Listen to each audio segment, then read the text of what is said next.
In a shocking turn of events, Matt Armstrong finds himself going head-to-head with Bugatti once again. But this time, the stakes are even higher. After being denied critical parts and repairs for his Veyron, his frustration hits a breaking point. But then, something unexpected enters the picture.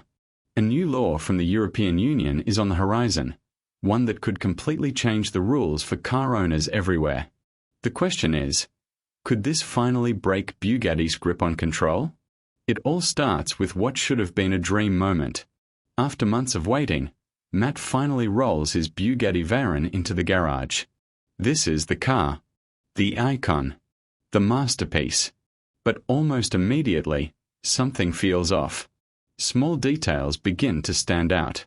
Nothing obvious at first, just enough to raise questions. And that's when things start to get interesting. Because what Matt notices next, he definitely wasn't expecting. It begins with something tiny. A 5mm spacer. Easy to ignore for most people. But not for Matt. His instincts kick in. This isn't right. And once he starts digging, the situation quickly escalates. What looked like a simple inspection turns into a full investigation. And then comes the moment that changes everything. A dangerously misconfigured fuse box. One wrong fuse. That's all it takes. A mistake like that could have caused a complete failure. Or worse, a fire at high speed. So how did something this serious slip through? The excitement of owning one of the fastest cars in the world starts to fade. In its place, doubt, concern, even frustration. This isn't just a minor issue anymore. It's a warning sign. And Matt knows it. But instead of backing off, he leans in. Because now, this isn't just about owning a dream car, it's about uncovering the truth. And the deeper he goes, the more unsettling things become. You see, Matt isn't new to this. He's taken on complex builds before. He's even worked on a Bugatti Chiron. But this time feels different. This Veyron looks perfect on the outside. Sleek, powerful, almost flawless. Yet underneath, it's a completely different story. And once he starts peeling back the layers, the reality becomes impossible to ignore. So what else is hiding beneath that glossy surface? As Matt investigates further, the list of problems grows. The tires? Not even correct for the car. They're Lamborghini spec. High quality, sure, but wrong. Then come mismatched spacers. Rusted suspension components. A leaking radiator. Each discovery adds another crack to the illusion. This isn't just wear and tear, it's neglect. And it raises a bigger question. How did a car like this end up in such a condition? And it doesn't stop there. Missing trim pieces. Poor paint touch-ups.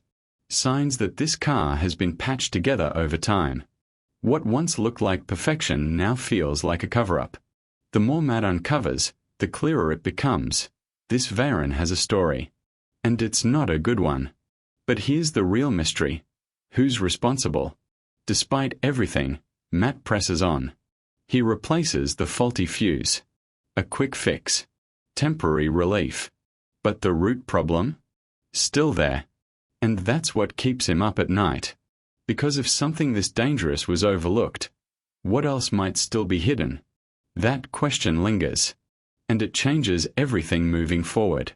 But just when things couldn't get more complicated, they do. Because now, Matt hits a wall. Not a mechanical one, a legal one. When he tries to get proper parts and support, Bugatti pushes back. Only authorized dealers, they say. No exceptions. No flexibility. It's a closed system.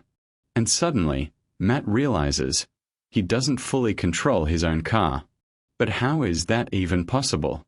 This is where the story takes a bigger turn.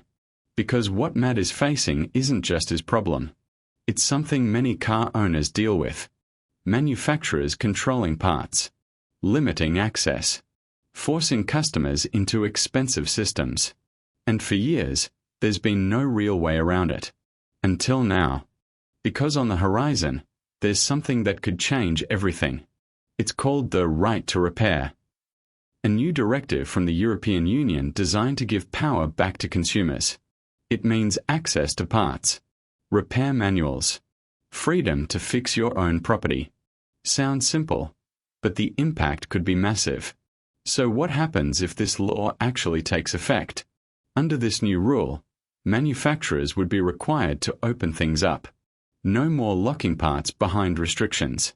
No more forcing people into exclusive service networks. Even practices like part pairing could be banned. That means independent mechanics, and owners like Matt, could finally work on their own vehicles without limitations. But here's the catch. Will companies like Bugatti really comply? The law also pushes for long-term access. Spare parts available for years. Fair pricing. Transparency.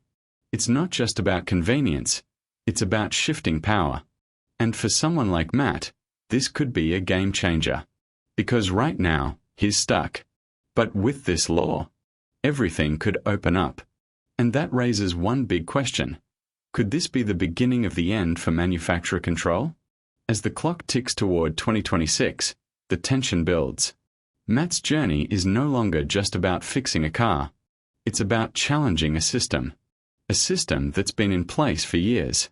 And if this law truly delivers, it could reshape the entire automotive world.